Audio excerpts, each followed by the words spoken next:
नमस्कार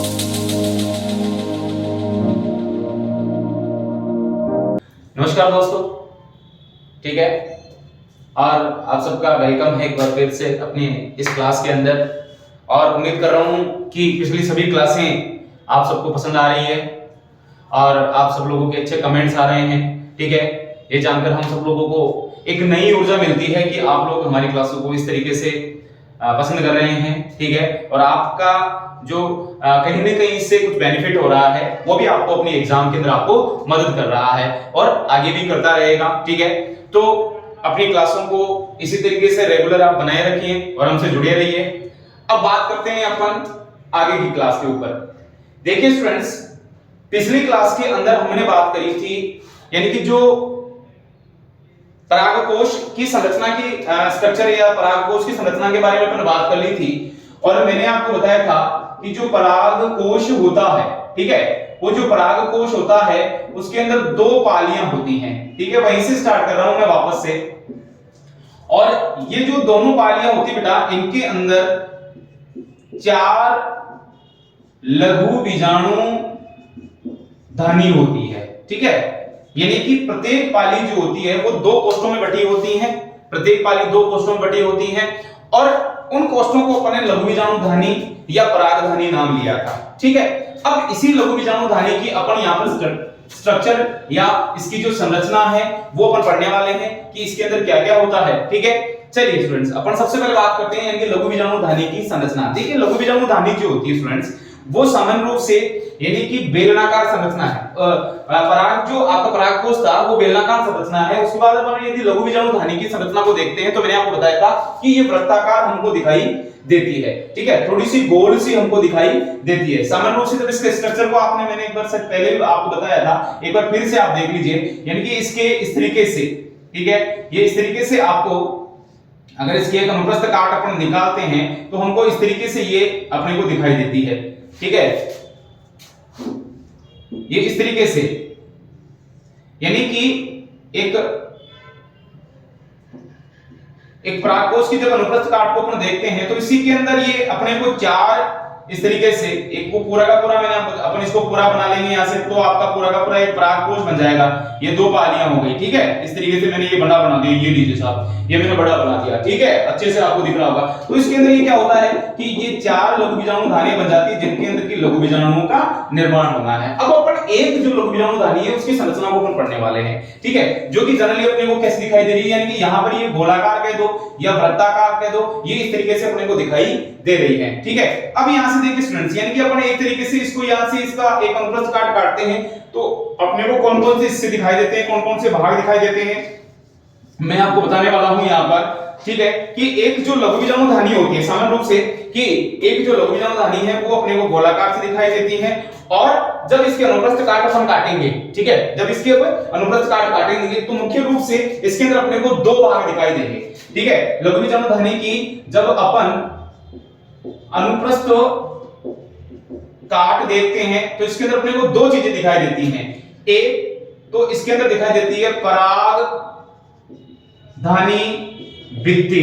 देखिए स्टूडेंट्स, कई बार इसको पराग धानी भित्ति की जगह कुछ लोग पराग भित्ति भी कह देते हैं, ठीक है, पराग भित्ति भी कह देते हैं, ठीक है, तो कोई दिक्कत नहीं है। और दूसरा होता है इसके अंदर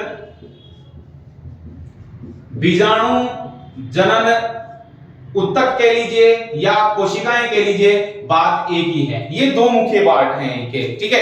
एक चाहे बीजाणु जनन कोशिकाएं कह दीजिए, मैंने कहा यहां पर आप इसको कोशिकाएं भी लिख सकते हैं, ठीक है, चाहे आप इसको कोशिकाएं लिख दीजिए, बीजाणु जनन उत्तक लिख दीजिए या कोशिकाएं लिख दीजिए, बात एक ही है, कोई इश्यू नहीं है यहां पर, ठीक है।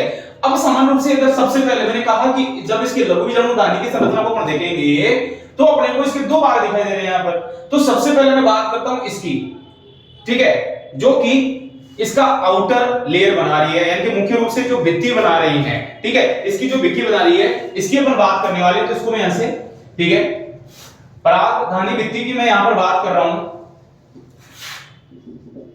पराग धानी भित्ति।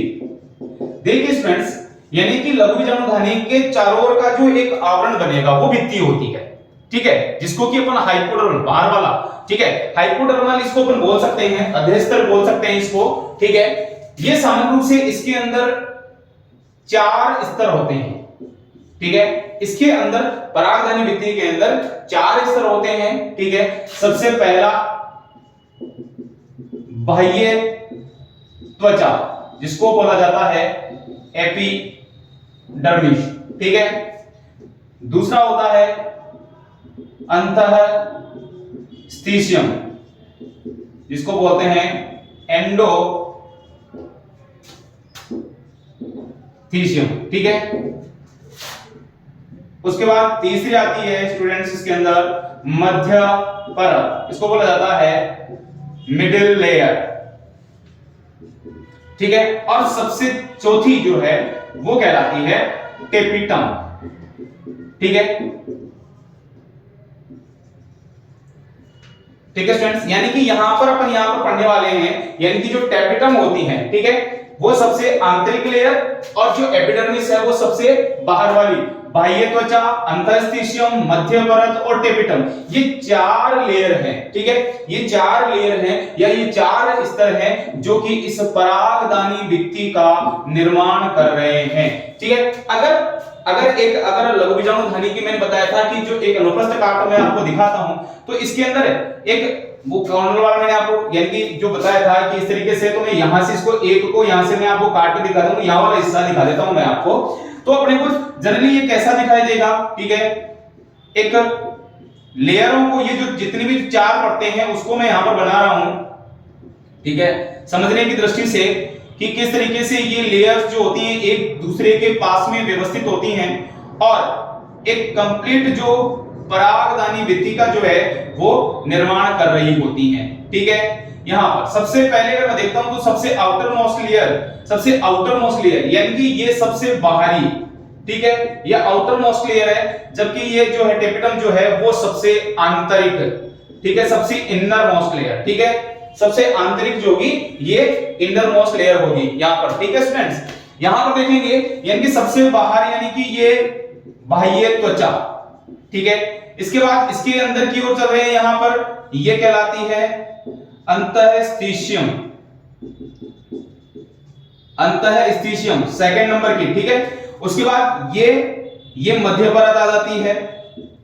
और स्टूडेंट्स यहां पर थोड़ा सा गौर करना कि जो टेपिटम लेयर है वो बिल्कुल अंदर की ओर यहां पर, ठीक है, यहां पर बिल्कुल अंदर की ओर, ठीक है, यानी कि यहां पर ही पराग कणों का, ठीक है, यहां पर बिल्कुल बीच में अंदर की ओर, जहां पर कि इसके अंदर किसका निर्माण होता है स्टूडेंट्स, पराग कणों का निर्माण होता है। तो यहां पर बिल्कुल जो पराग कण जो होते हैं, या आप इनको कह सकते हैं, यानी कि पराग कण तो बाद में बनेंगे, लेकिन पहले ये लघु बीजाणु मात्र कोशिकाएं होती हैं, लघु बीजाणु मात्र कोशिका, ठीक है, पोलन मदर सेल जिनको अपन बोलते हैं, लघु बीजाणु मात्र कोशिका जो होती हैं, ठीक है, वो बिल्कुल उनके संपर्क में ये वाली लेयर होती हैं, ठीक है, ये लघु बीजाणु मात्र कोशिका, और ये जो मैंने इनके राउंड राउंड बनाए ये सारी की सारी क्या है, ये टेपिटम है, ठीक है। तो इस तरीके से ये आपकी कौन सी हो गई, tapetum. That means we can see here, यानी कि जो टेपिटम जो लेयर है, ठीक है, जो टेपिटम लेयर है वो सबसे आंतरिक हो गई, और बाह्य त्वचा सबसे बाहर वाली एपिडर्मिस, ठीक है। अब यहां पर अपन देखिए इनकी बात करने वाले हैं, यहां पर आपको समझ में आया होगा कि बिल्कुल जो है टेपिटम जो है वो बिल्कुल पराग कणों के या लघु बीजाणु धानियों के संपर्क में या उनके पास में ही व्यवस्थित है। तो यहां पर सबसे पहले मैं यहां पर देखिए एक बार मैं इसको मिटा देता हूं यहां से, ठीक है, बाह्य त्वचा, अंतःस्थिशियम, मध्य परत और टेपिटम, ठीक है। अब अपन बात करने वाले हैं, यहां पर डायग्राम को मैंने रख लिया है, थोड़ा समझने की दृष्टि से अपने काम आएगा, ठीक है। तो यहां पर सबसे पहले बात करता हूं, यदि कि बाह्य त्वचा की अगर मैं बात करता हूं, तो बाह्य त्वचा जो है वो सबसे आउटर मोस्ट लेयर है, ठीक है।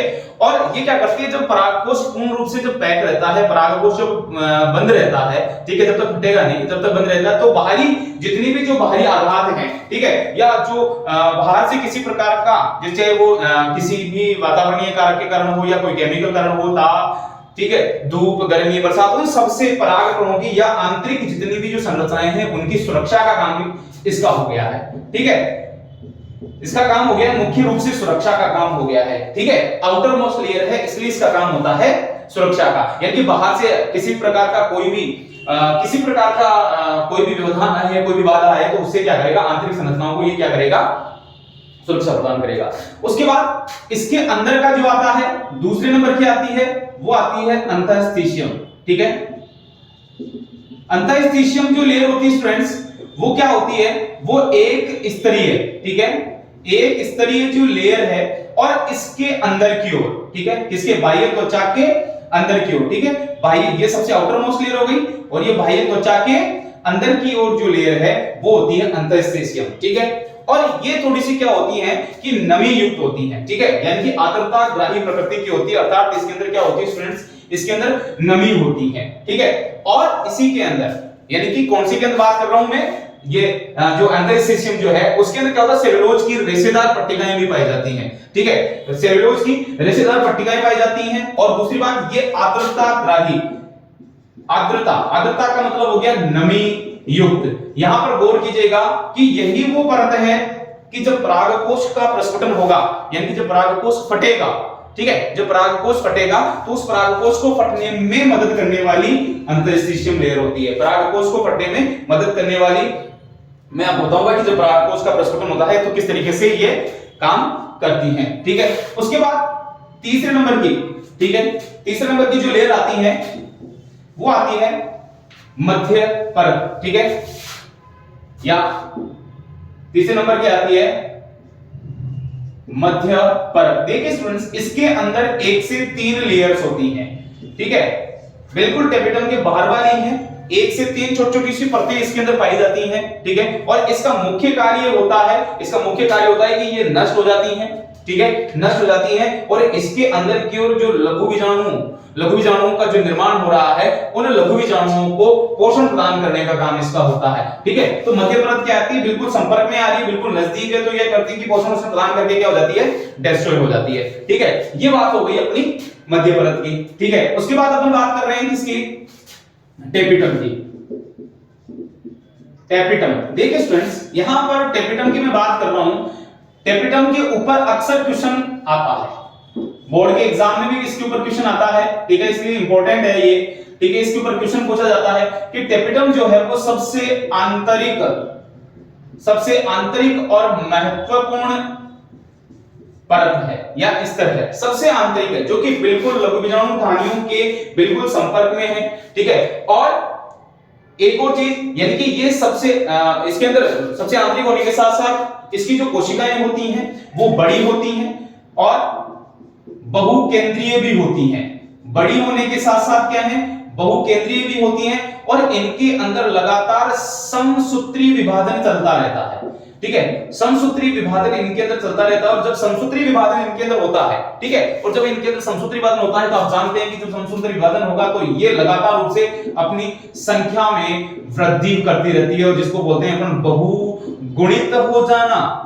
बहुगुणित हो जाना, बहुगुणित कैसे हो गई स्टूडेंट्स, यानी कि अपनी संख्या में क्या कर रही है, लगातार समसूत्री विभाजन के द्वारा अपनी संख्या में क्या कर रही है, वृद्धि कर रही है। जब अपनी संख्या में वृद्धि कर रही है तो ये कैसी हो जाएगी, बहुगुणित हो जाएगी। और देखिए होनी भी चाहिए बहुगुणित, यानी कि जितनी ज्यादा संख्या में वृद्धि होगी उतना ही ज्यादा क्या होगा, परागकणों को पोषण मिलने वाला है। क्यों, क्योंकि इसका मुख्य कार्य, अपन कार्य पढ़ने वाले हैं थोड़ी देर के अंदर, ठीक है, कि इसका मुख्य कार्य ही परागकणों को या जो पराग मात्र कोशिकाएं हैं उनको पोषण प्रदान करने का है। ठीक है, उनको पोषण प्रदान करने का है।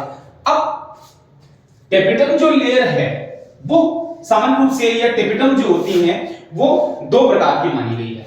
ठीक है, इसके 2 टाइप्स माने गए हैं। ठीक है, एक पहली तो होती है अमीबा, ठीक है, और दूसरी होती है बी, स्त्रावी कह दो या ग्रंथिल कह दो। ठीक है, स्त्रावी कह दो या ग्रंथिल कह दो। देखिए अमीबाब का मतलब होता है कि अमीबा की तरह, यानी कि ये क्या करती हैं, अमीबाब जो होती है वो क्या करती है कि ये बीच बीच में, यानी कि जो पराग मात्र कोशिकाएं होती हैं उनके बीच में पेरिप्लाज्मोडियम बना करके, आप सभी जानते होंगे कि जो अमीबा जब गति करता है तो पेरिप्लाज्मोडियम बना करके उसी प्रकार से ये गति करता है। तो ये पेरिप्लाज्मोडियम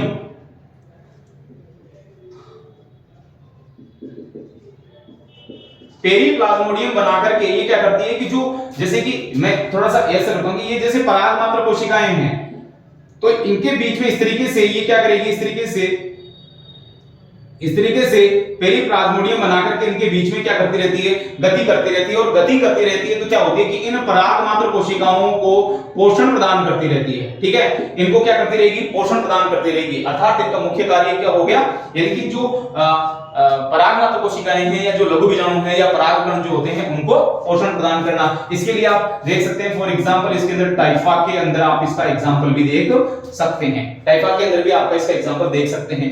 दूसरी आती है स्टूडेंट्स स्त्रावी या ग्रंथिल प्रकार की। स्त्रावी और ग्रंथिल इसलिए बोल रहे हैं कि यहां से क्या होता है कि कुछ ऐसे कोशिकीय पदार्थों का स्त्रवण होता है। ठीक है, कोशिकीय पदार्थों का स्त्रवण होता है जो कि बीजाणु जनन कोशिकाओं को पोषण प्रदान करने का कार्य करता है। ठीक है, फॉर एग्जांपल जितने भी जो द्विबीजपत्री जो पादप हैं, ठीक है, उनके अंदर आप इस तरीके को देख सकते हैं कि स्त्रावी और ग्रंथिल प्रकार की पाई जाती है। और कौन-कौन से कुछ पदार्थों का जो स्त्रवण होता है, ठीक है, कौन से पदार्थों का निर्माण करते हैं, स्त्रवण होता है, उसको भी चर्चा अपन करने वाले हैं। ठीक है, तो इस तरीके से टेपिटम जो है, ये जो टेपिटम है वो अंदर की ओर पूर्ण रूप से यह क्या कर रही है कि जो परागकण जो होते हैं उनको पोषण प्रदान करने का कार्य कर रही है। ठीक है, अब आता है यहां से एक और इंपॉर्टेंट प्रश्न।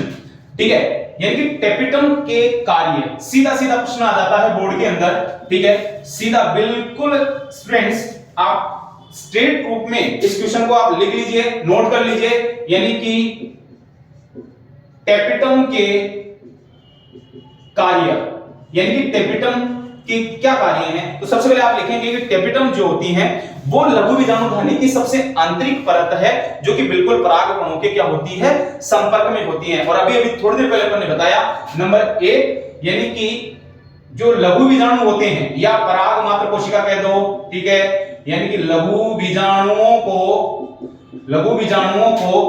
पोषण प्रदान करने का कार्य होता है स्टूडेंट्स यहां से। ठीक है, यानी कि लघु बीजाणु मात्र कोशिका भी लिख सकते हो, लघु बीजाणुओं को भी कह सकते हो, उनको पोषण प्रदान करने का कार्य इसका होता है। ठीक है, दूसरा कार्य क्या होता है कि जो लघु बीजाणु जो होते हैं बेटा स्टूडेंट्स के अंदर, सॉरी स्टूडेंट्स, यानी कि दूसरा जो कार्य होता है वो क्या होता है कि जो लघु बीजाणु होते हैं, लघु बीजाणु क्या करते हैं कि ये एक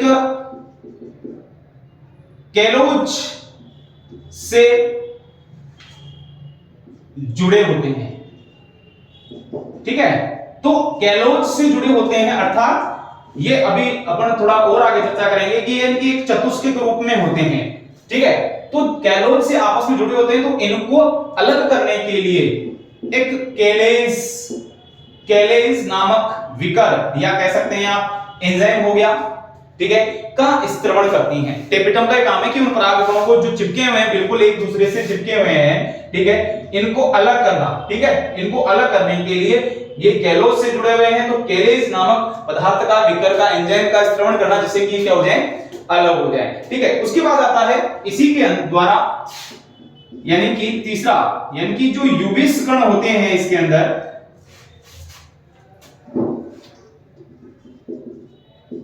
जो यूबिस कण होते हैं, ठीक है, उन यूबिस कणों के द्वारा, ठीक है, यूबिस कण होते हैं, देखिए यहां पर इंपॉर्टेंट है, यूबिस कण जो होते हैं उनके द्वारा क्या होता है, स्पोरोलेनिन, ठीक है, एक स्पोरोलेनिन नामक पदार्थ का स्त्रवण होता है, स्पोरोलेनिन। ठीक है, ये आगे भी आने वाला है, इसके ऊपर थोड़ा सा गौर देना, इसीलिए मैंने इसको ब्रैकेट बना दिया है कि स्पोरोलेनिन का क्या होता है, स्त्राव होता है, निर्माण होता है। ये क्या करता है कि जो पराग कण होगा, ठीक है, या लघु बीजाणु होगा, उसके बाहरी आवरण का निर्माण करेगा। ठीक है, बाहरी आवरण का निर्माण करेगा और इसीलिए परागकण को विभिन्न प्रकार से भौतिक और रासायनिक अपघटन से बचाने का कार्य भी करेगा। अर्थात उसके बाहरी चोल का, परागकण के बाहरी आवरण का निर्माण करेगा, अर्थात परागकणों के निर्माण में इसकी क्या हो गई, भागीदारी हो गई। ठीक है, चौथा जो इसका बड़ा कार्य आता है वो ये आता है कि इसके अंदर या इसके द्वारा क्या होता है कि एक विशिष्ट प्रकार के पदार्थ कह दो या एक तेलीय परत बनाई जाती है जिसको बोलते हैं पोलेन कीट, यानी कि पराग कणों पर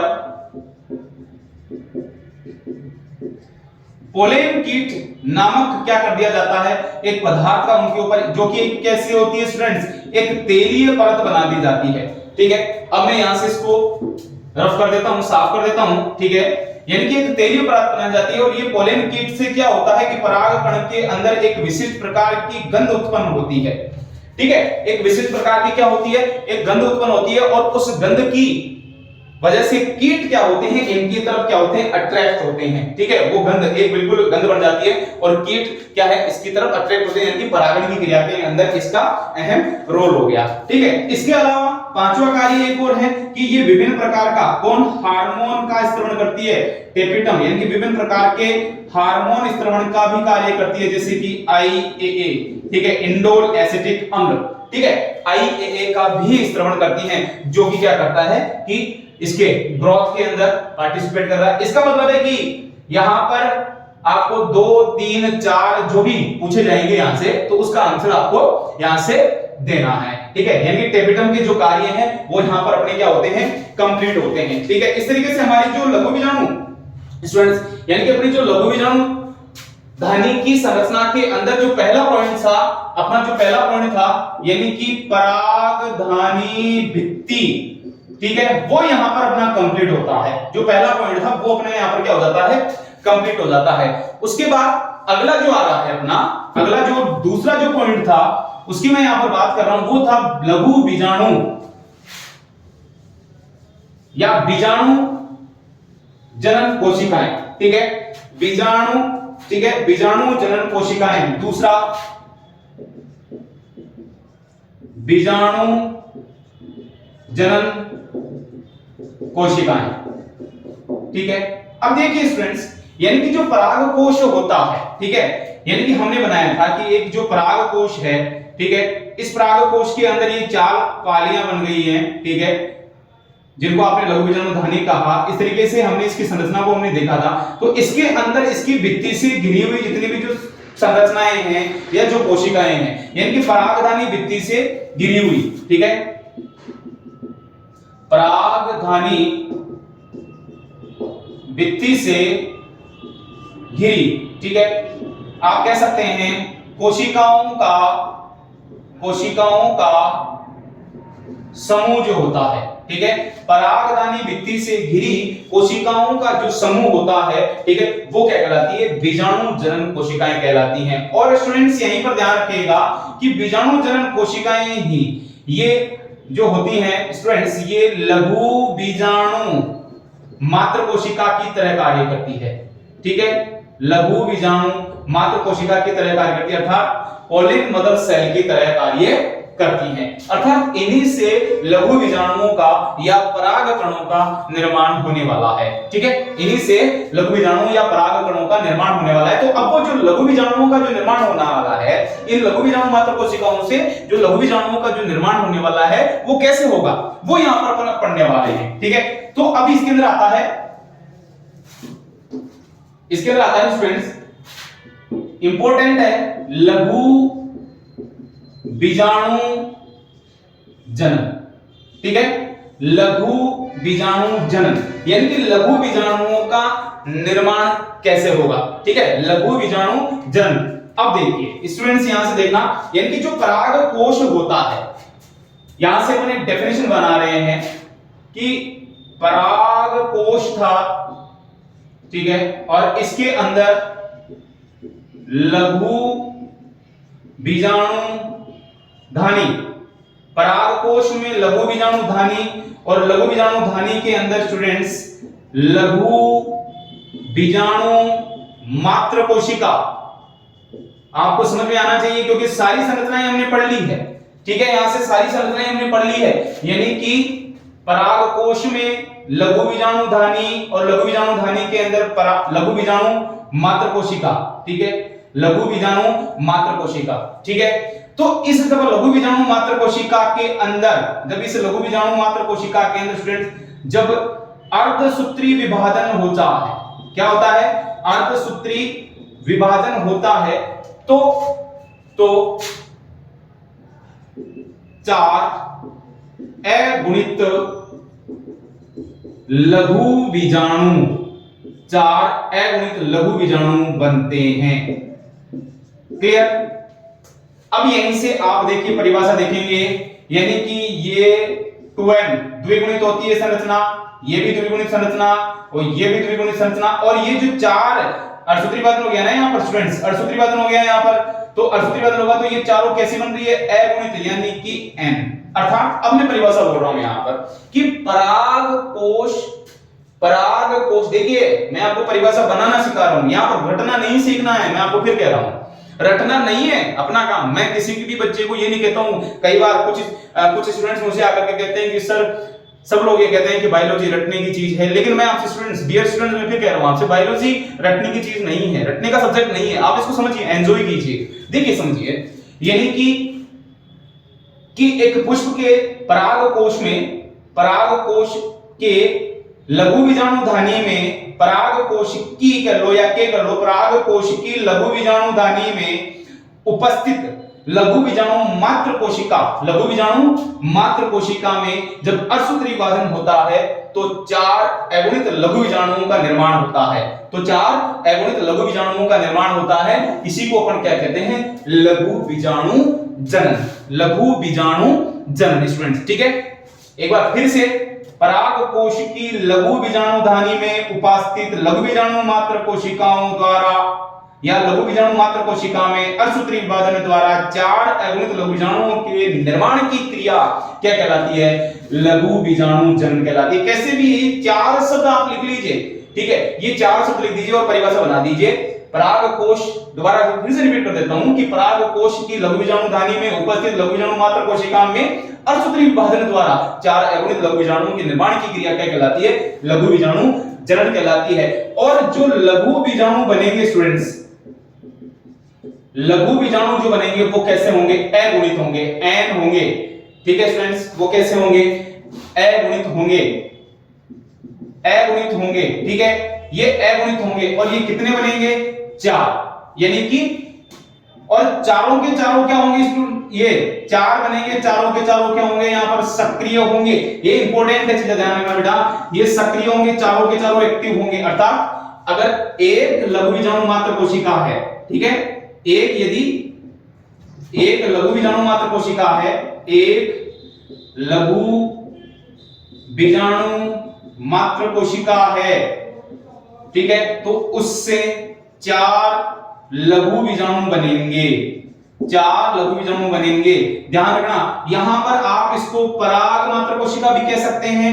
जब यहां पर आप पराग मात्र कोशिका बोलेंगे तो यहां पर आप परागकण बोल देंगे, सीधी बात। इसको आप परागकण भी बोल सकते हैं स्टूडेंट्स, इसको आप परागकण भी बोल सकते हैं, कंफ्यूज होने की जरूरत नहीं है। यदि आप पराग मात्र कोशिका बोल रहे हैं तो यहां पर परागकण बोल दो। इसका मतलब है कि जब एक लघु बीजाणु मात्र कोशिका में अर्धसूत्री विभाजन के द्वारा 4 लघु बीजाणुओं का निर्माण होता है। और स्टूडेंट्स एक चीज और यहां पर सुन लीजिए कि यहां पर इस पूरी क्रिया के अंदर क्या होता है कि ये जो परागकण जो होते हैं वो आपस में 4 बन रहे हैं ना, तो ये क्या होते हैं, एक चतुष्क के रूप में रहते हैं, एक पिंड सा बना रहता है, चतुष्क के रूप में रहते हैं। और आपस में अभी थोड़ी देर पहले बताया था कि ये केलोज से जुड़े होते हैं और इनको अलग अलग करने के लिए केलेस नामक विकर का क्या होता है, स्त्रण होता है। और ये चारों परागकण क्या हो जाते हैं, अलग अलग हो जाते हैं। ये चारों परागकण क्या हो जाते हैं स्टूडेंट्स, अलग हो जाते हैं। तो यहां पर अपनी जो संरचना है, यानी कि यहां पर क्या होता है स्टूडेंट्स, मैंने आपको बताया कि किस तरीके से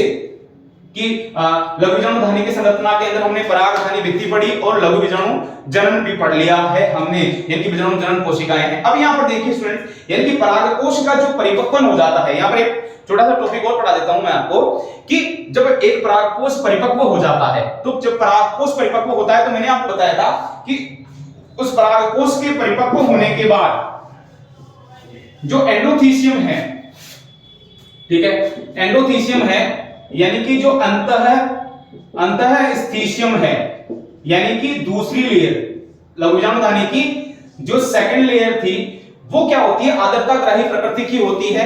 और धीरे धीरे क्या होती है कि जब परागकोश परिपक्व हो जाता है तो वो सूखने लगती है, क्योंकि उसमें नमी थी, वो सूखने लगती है। और जैसे जैसे सूखने लगती है तो सिकुड़ने लगती है। आप जानते हैं कोई भी चीज के अंदर जब तक नमी रहती है तब तक तो क्या होती है, फ्लेक्सिबल रहती है, ठीक है। लेकिन जैसे ही उसके अंदर नमी खत्म होती है वो क्या होती है, सूखती है। और सूखती है तो क्या होती है, सिकुड़ती है।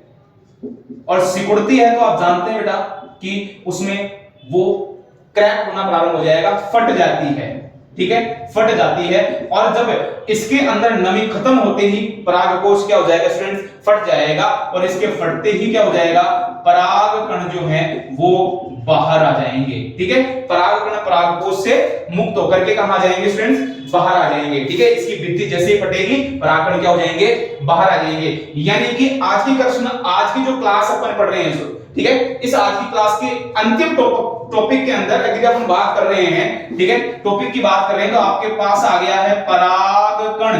ठीक है, यानी कि परागकण बाहर आ गया है।